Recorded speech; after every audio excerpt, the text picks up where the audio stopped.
Afternoon my dear, बैठिए। तो my dear, आप लोग ये जो 12th ज्योग्राफी पढ़ रहे हैं, तो उसमें से आज पढ़ेंगे खंड फर्स्ट। 2 खंड है इसमें, खंड फर्स्ट अर्थात एक खंड का अध्याय 2 का शेष। और पॉइंट क्या पढ़ेंगे आप लोग? जनसंख्या वितरण को प्रभावित करने वाले कारक। सभी आदमी लिखिए पहले, तो हम समझाएंगे। जनसंख्या वितरण को प्रभावित करने वाले कारक, यही ना? जनसंख्या वितरण को प्रभावित करने वाले कारक।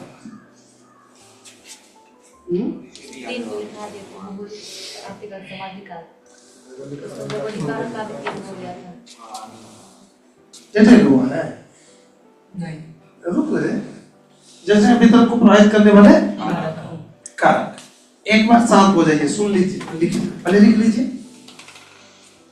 पहले लिख लीजिए, उसके बाद हम समझाते हैं।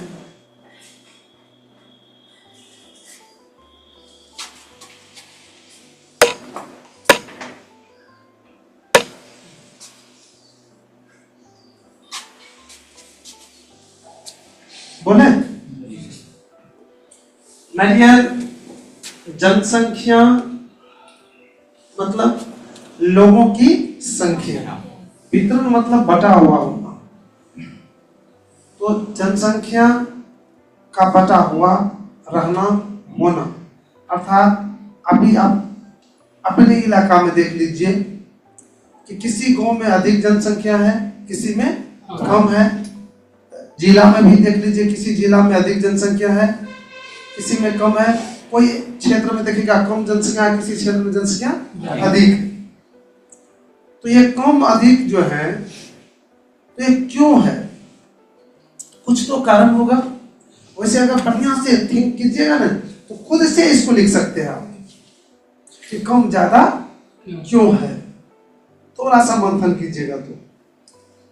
लेकिन इस पर ज्योग्राफी के विद्वान भी बहुत मंथन किए हैं, और उसके बाद आपके सामने कुछ कारण को रखा है, जो जिसके कारण से जनसंख्या कहीं पर कम है, कहीं पर ज्यादा है। हमने इन लोगों को कहे थे कि समान रूप से जो है हम लोग 3-4 चीज को कर सकते हैं। पहला, जलवायु। अगर मानव के अनुकूल जहां जलवायु है, तो वहां जनसंख्या अधिक पाई जाएगी, और जहां जलवायु प्रतिकूल है, वहां जनसंख्या क्या होगा? कम होगा या विरल होगा।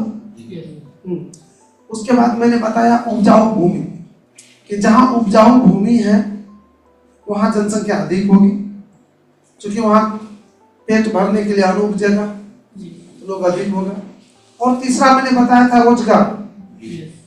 रोजगार मतलब काम। आज दिल्ली में या जहां पर भी फैक्ट्री है, वहां पर जनसंख्या अधिक है। क्यों है? क्योंकि रोजगार के साधन वहां पर उपलब्ध है, तो वहां लोग जाते हैं काम खोजने के लिए, तो जनसंख्या वहां की बढ़ जाती है। और जहां पर रोजगार कम है, वहां लोग कम है, वहां पर जनसंख्या क्या है? विरल। विरल मतलब समझते हैं ना, सघन, घना नहीं है, कम है।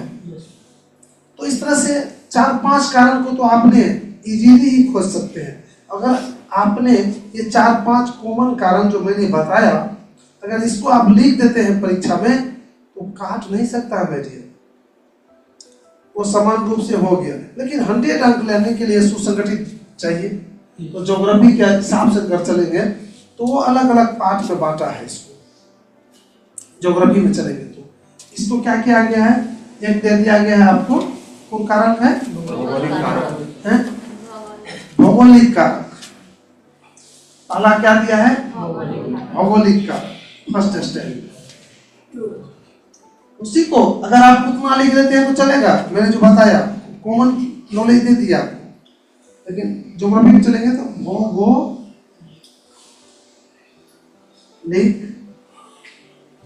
कारक। सबसे पहले दिया है भौगोलिक कारक। भौगोलिक कारक में, भौगोलिक कारक का मतलब हुआ माय डियर कि जो प्रकृति द्वारा उपलब्ध है, जो प्रकृति द्वारा दिया जाता है, जैसे जल, जलवायु, जमीन की स्थिति, तो ये सब क्या हो गया, प्रकृति द्वारा है। जमीन की स्थिति का मतलब हुआ कहीं समतल है और कहीं पहाड़ पर्वत, तो पहाड़ मानव बनाया है, समतल मानव बनाया है, ये प्रकृति द्वारा प्रदत्त है। तो जहां जहां भूमि की आकार समतल है वहां जनसंख्या क्या होगा, अधिक होगा, जहां पर्वत पहाड़ होगा वहां कम होगा।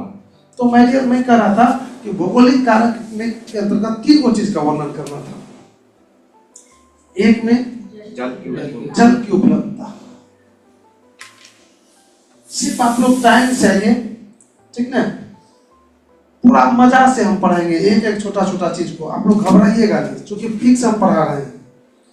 पैसा जो लिए हैं आप लोग की, वो ये नहीं कि मंथली ले रहे हैं, पूरा सिलेबस का। और हम, मेरा मोटो शुरू से माय डियर यही है, एक बार पैसा लेने का मतलब कि बीच में मंथली लेंगे तो फिर उसमें देखेगा बच्चा कॉपी को कितना पढ़ाई हुई है, फिर हमको एक एक करके एक शब्द को पढ़ाने का मौका नहीं मिलेगा। हमको ये भी रहेगा कि लिखाना भी है 1 पेज, 2 पेज, 5 पेज, नहीं तो कहेंगे कि मास्टर साहब महीना पूरा रहा, महीना लाख का पैसा लेते, वो बात नहीं है।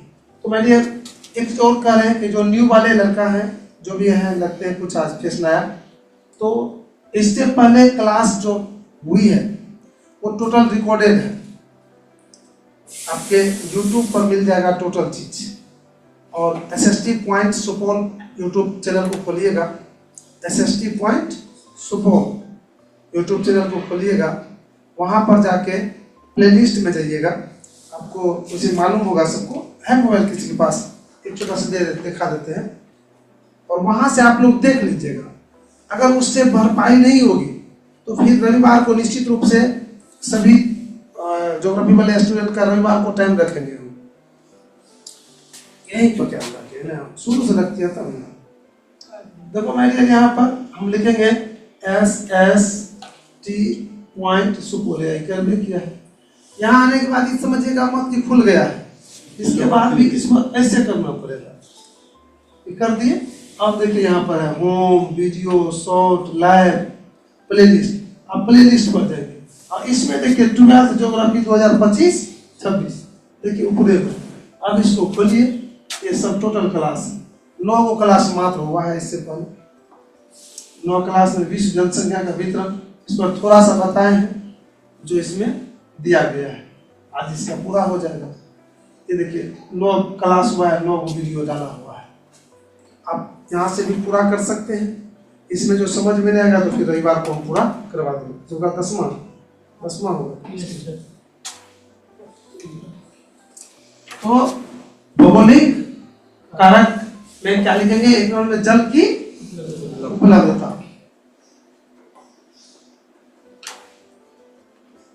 ये सभी आदमी लिखते भी जाएंगे, जो लिखे हुए कोई बात नहीं, जो नहीं लिखे हैं लिख लीजिए। भूमि भू आकृति,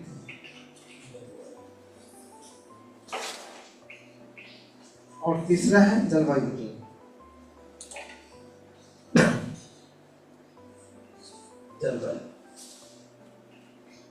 अगर तीनों लिख लिए, 1 नंबर लिख के जाए। एक्सप्लेन करना तो आसान है मेरे, तीनों में आप कर सकते हैं, नहीं कर सकते, एक बार एक सेकंड इधर देखिए तो लिख लिए। अच्छा लिख के तब 1 नंबर लिख के जाए।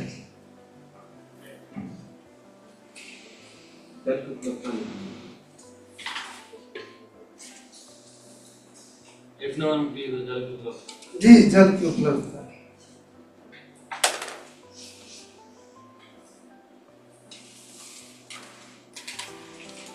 जल की उपलब्धता लिखिए, जल की उपलब्धता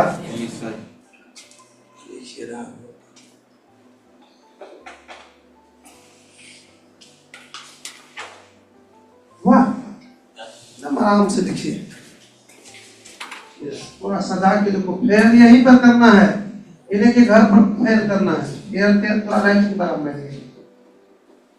हेयर यहीं पर करना है, याद रखिएगा। यानी कि घर पर जो थोड़ा सा टाइम नहीं बर्बाद कीजिएगा।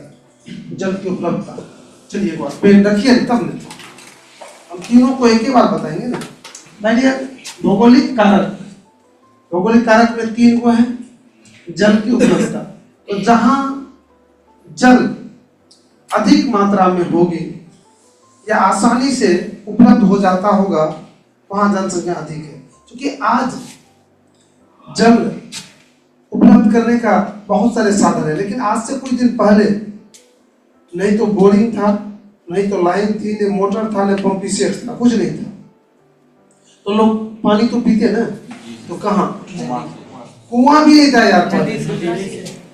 कुआं तो इधर आया है ना, नदी तो होगा, नदी, तालाब, झील, ये सब पहले था। तो जहाँ नदी, तालाब, झील था, उसके आसपास लोग बसते थे, तो वहाँ जनसंख्या क्या है, अधिक है। आज भी देख लीजिए, पटना जैसे शहर देखिए कहाँ पर है, गंगा नदी की तरफ पर। देखिएगा पुराना भला जितना, देखिए कल आती बगल में तो दरभंगा झील पर बसा हुआ है, बीच में वो पोखर है, वहाँ पर काफी घना जनसंख्या है। तो जल जहाँ पर्याप्त रूप में उपलब्ध है, और आज भी देख लीजिए कितनों बोरिंग मशीन कुछ हो गया, फिर भी देख लीजिए राजस्थान में जनसंख्या कहाँ है, कम है कि नहीं? क्योंकि वहाँ जल की उपलब्धता क्या है, कम है, बहुत नीचे है जल, आसानी से पीने के लिए ले लेगा लोग, लेकिन पानी तो पी के जी लेगा। खेत में तो उपज भी होना चाहिए ना, तो वहाँ उपज के लिए पानी चाहिए, फिर उतना पानी है ही नहीं। तो आज भी देख लीजिए, कोई जरूरी नहीं कि आज भी जहाँ जल उपलब्ध है, चाहे धरती के अंदर हो, पहले धरती के अंदर का कोई मायने नहीं था, लेकिन आज धरती के अंदर भी है, जहाँ धरती के अंदर भी जल उपलब्ध है, तो वहाँ जनसंख्या क्या है, अधिक है। ये प्रभावित करता है बिल्कुल। उसके बाद भू की आकृति, भू मतलब भूमि की आकृति, अर्थात समतल, पहाड़, पठार, उबड़ खाबड़, ये सब तो तीनों प्रभावित करता है कि नहीं करता। जहाँ समतल है वहाँ अधिक जनसंख्या, और जहाँ पर्वत पठार है। जलवायु, जलवायु, जलवायु जानते हैं ना क्या होता है जलवायु? वैसे आज तो नहीं समझ पाइएगा आप जलवायु, लेकिन फिर भी हम बोलते हैं, हम चूंकि इसको स्पेशल टाइम हम समझाएंगे जलवायु, फिर भी सुन लीजिए। मौसम का नाम सुने हैं? कहते हैं आज का मौसम जो है अच्छा नहीं है। ये मौसम क्या है भाई?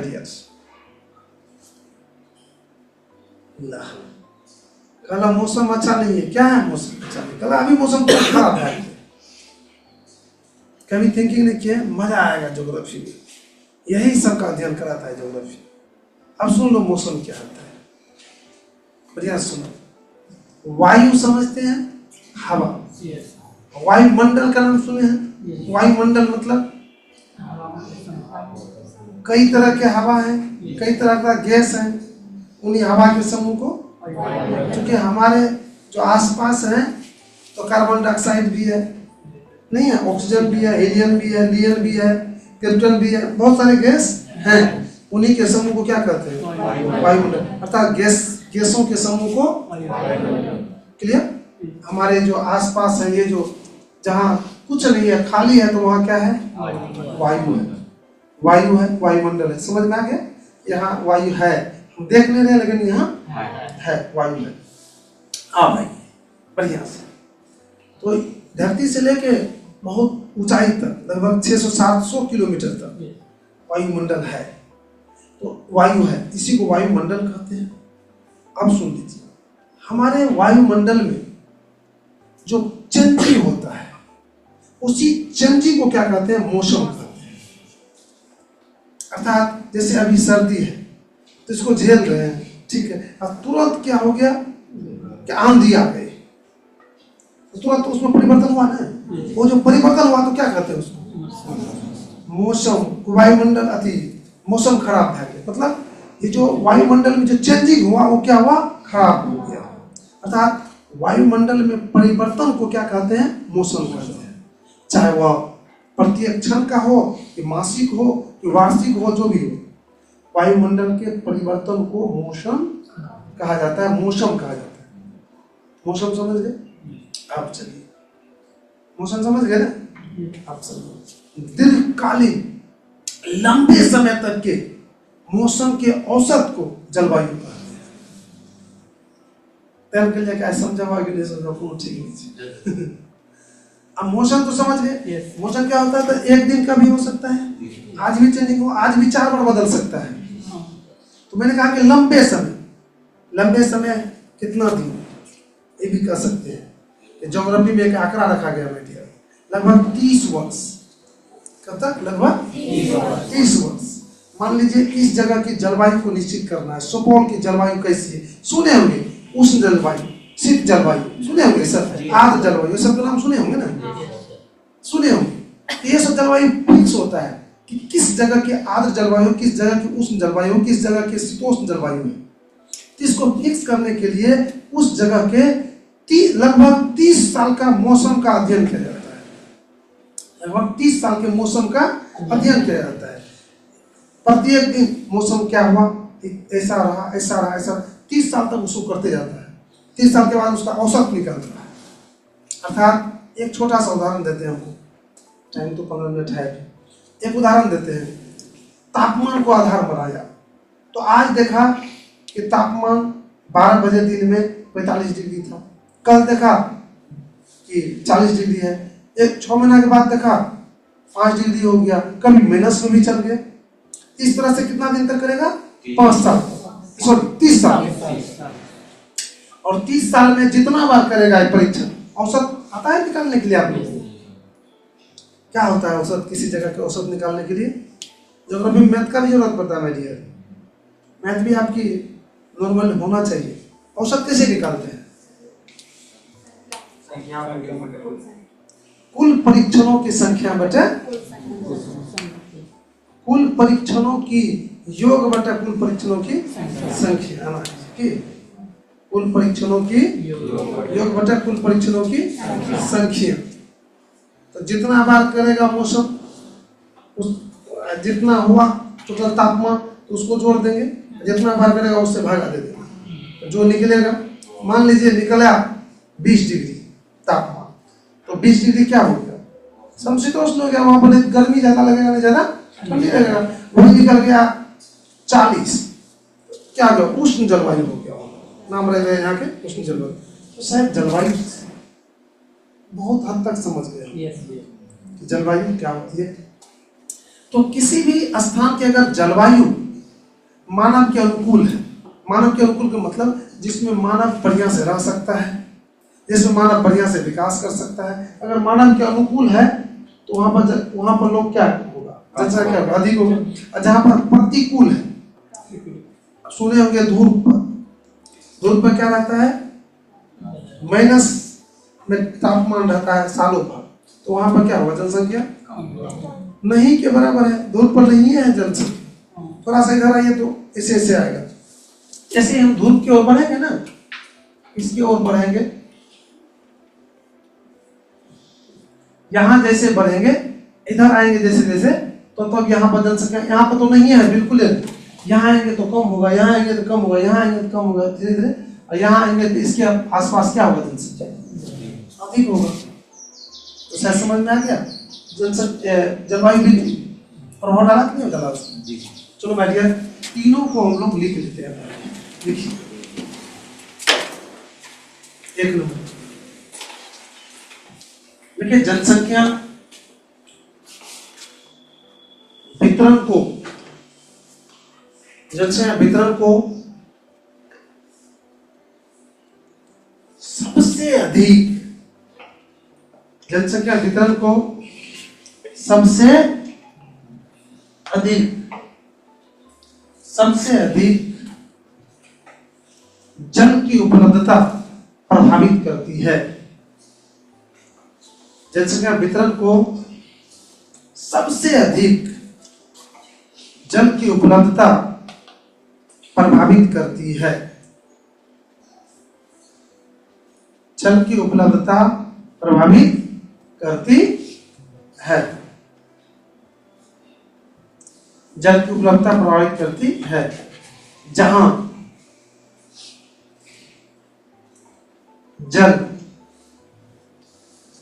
जल पर्याप्त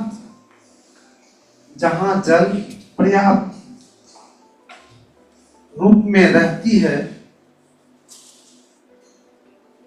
जहां जल पर्याप्त रूप में रहती है, वहां अधिक जनसंख्या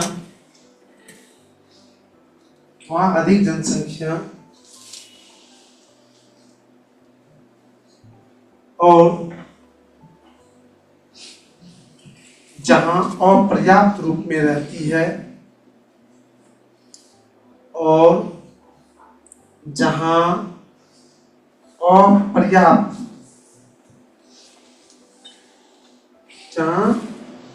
अपर्याप्त रूप में रहती है, वहां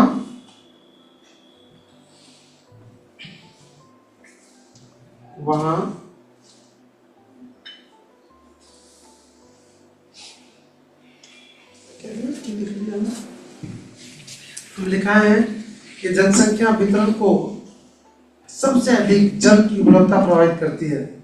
जहां जल पर्याप्त रूप में रहती है, वहां अधिक जनसंख्या, और जहां अपर्याप्त रूप में रहती है, वहां कम जनसंख्या पाई जाती है।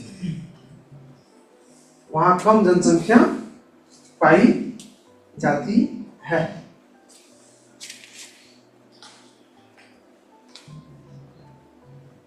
वहां कम जनसंख्या पाई जाती। बहुत अच्छा, कम शब्द में लिखा गया। बोलना तो बहुत था हमको, लिखाना बहुत कम शब्द में था। हमने लिखी दूसरा वो आकृति,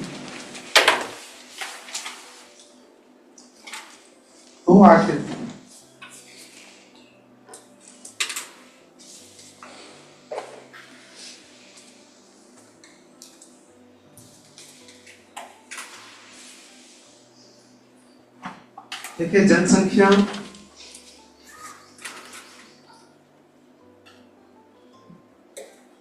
वितरण को, जनसंख्या वितरण पर लिखिएगा। जनसंख्या वितरण पर वो आकृति का भी प्रभाव पड़ता है। जनसंख्या वितरण पर वो आकृति का भी प्रभाव पड़ता है। जनसंख्या वितरण पर वो आकृति का भी प्रभाव पड़ता है।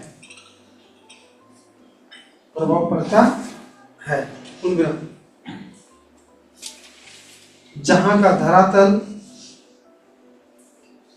समतल रहता है, जहां का धरातल समतल रहता है,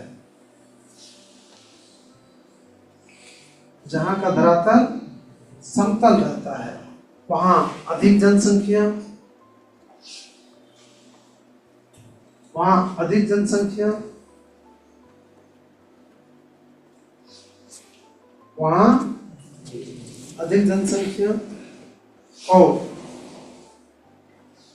और जहां का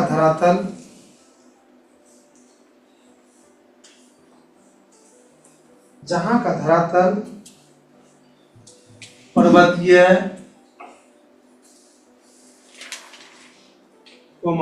पथरीली,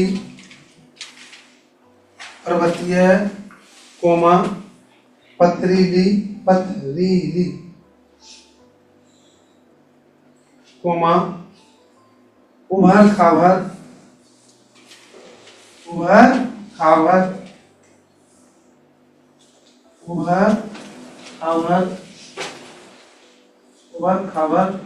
रहती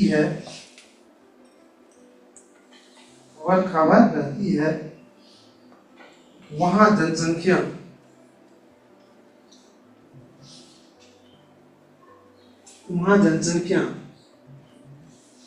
कम पाई जाती है। मानते हैं इस चीज को? अब नेक्स्ट तीसरा,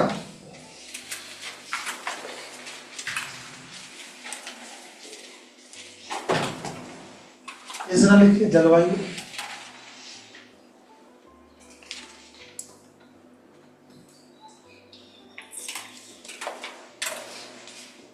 पहला हो गया, तीसरा लिखिए। देखिए जलवायु से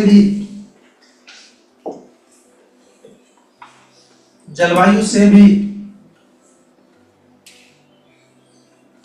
जनसंख्या वितरण प्रभावित होती है।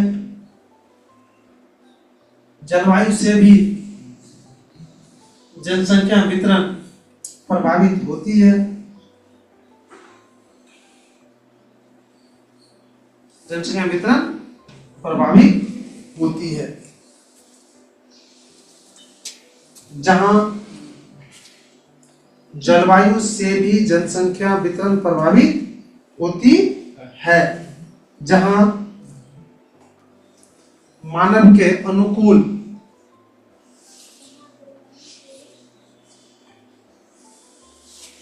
जलवायु से भी जनसंख्या वितरण प्रभावित होती है,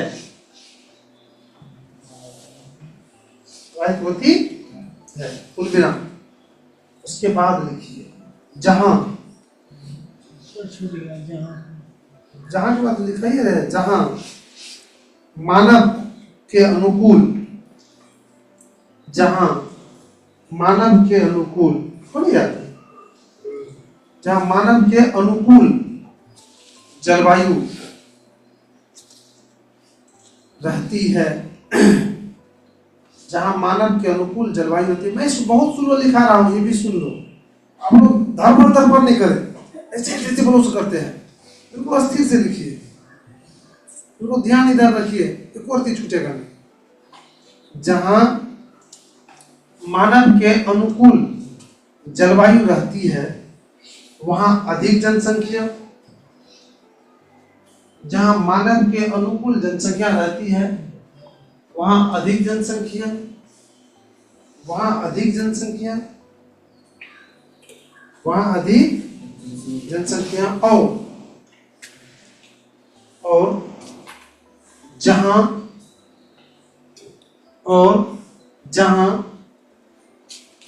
मानव के प्रतिकूल मतलब समझते हैं, उल्टा। जहां मानव के प्रतिकूल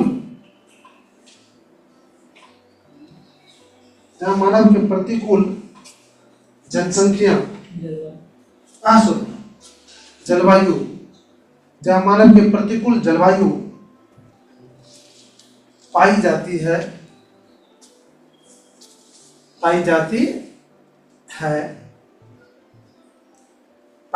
है वहां कम जनसंख्या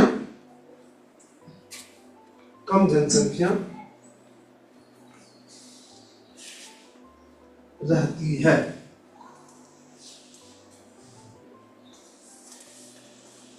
कम जनसंख्या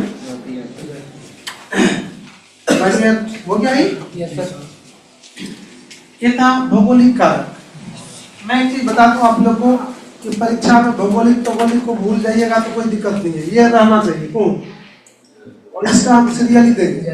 ये तो बीच में वैसे दिए है ना, अब जो हम दूसरा लिखने जा रहे हैं तो इसका सीरियली देगा। तीसरा है ना तो चौथा अगला में देंगे, समझे? बीच में जो मोटका टोना है समझने के लिए आपको दिया है। अगर परीक्षा में कोई दिक्कत नहीं। अब अगला क्या है मेरे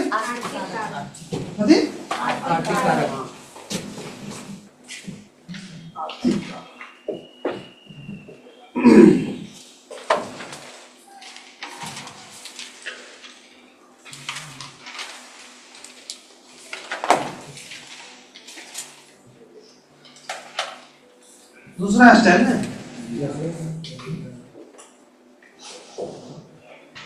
आर्थिक कारण।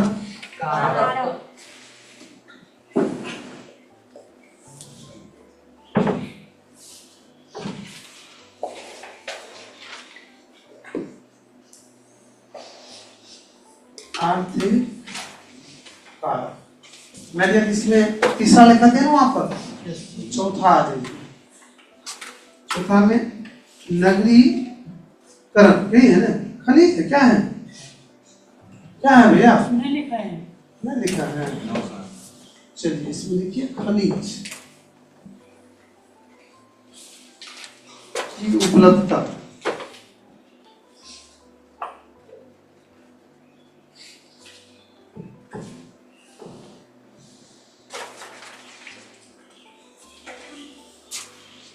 और पांचवा नगरीकरण।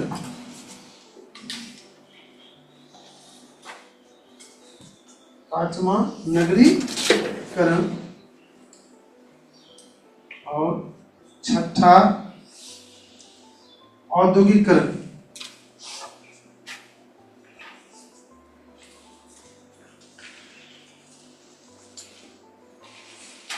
औद्योगिक, इसमें भी 3 है।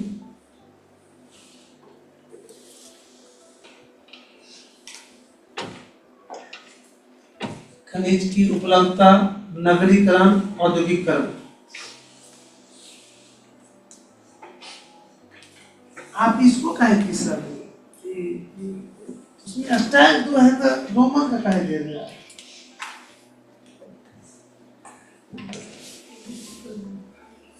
हो गया? एक मिनट सुन लीजिए, बस बस बस सुना देते हैं, कम से कम देखेंगे कल। मैंने उसमें 3 कारक समझ लिए। आर्थिक मतलब हुआ धन दौलत से संबंधित। तो आइए चौथा, खनिज की उपलब्धता।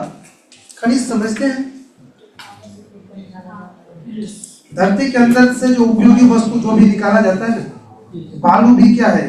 खनिज है। सोना, चांदी, अमरक, जिप्सम, पेट्रोलियम जो भी है अंदर से निकला तो क्या है?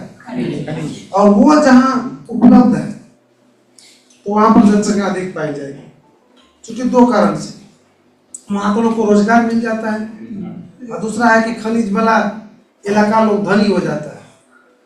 किसी के खेत में कहिए कि जहां भी कहिए निकला तो धनी हो जाता है। तो जहां भी खनिज है वहां पर ज्यादा जनसंख्या, क्योंकि रोजगार सब दिन मिलता है वहां पर। तो उसका नगरीकरण। नगरीकरण मतलब जहां नगर, शहर है, शहर में भी अधिक जनसंख्या है। क्यों क्यों कहिए?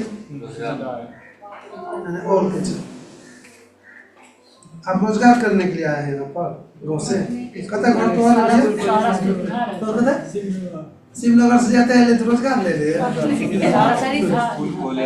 हाँ, हम ये कहेंगे कि शहर में अच्छे स्कूल, कॉलेज, रोजगार, फैक्ट्री, वस्तु, सुविधा इत्यादि उपलब्ध रहती है, इसलिए शहर में लोग दूर दूर से आते हैं। इसलिए नगरीकरण। औद्योगिकरण, यहाँ रोजगार हो जाएगा। औद्योगिकरण मतलब जहाँ उद्योग है उसके आसपास लोग ज्यादा रहेगा, क्योंकि वहाँ रोजगार। देख लिए, तीनों का भी डिटेल करेंगे, लेकिन आज नहीं। आज तो थोड़ा सा पैसा में भी आज देने होने में लेट हुआ है आप लोग, तो बस इसी तरह से चलेगा घटना। अच्छा जाए, सुन बैठिए। आने वाला जो रविवार है, आने वाला रविवार ज्योग्राफी का, उसमें एक्स्ट्रा क्लास हम लगाने जा रहे हैं। तो आप लोग कल निर्णय दीजिएगा, उसमें 2 घंटा क्लास रहेगा ज्योग्राफी का, समझे? क्योंकि बीच बीच में देते रहेंगे हम क्लास। अब ये से तो फिर दिक्कत होगा, इन्हीं दिन सप्ताह में है, इसलिए लेटो फेट हो जाता है। तो कल हमको डिसीजन दीजिएगा आप लोग, अगला रविवार को आप लोग तैयार हैं कि नहीं तैयार हैं? सब तैयार होंगे तभी हम देंगे टाइम। चलिए आज की क्लास को यहीं पर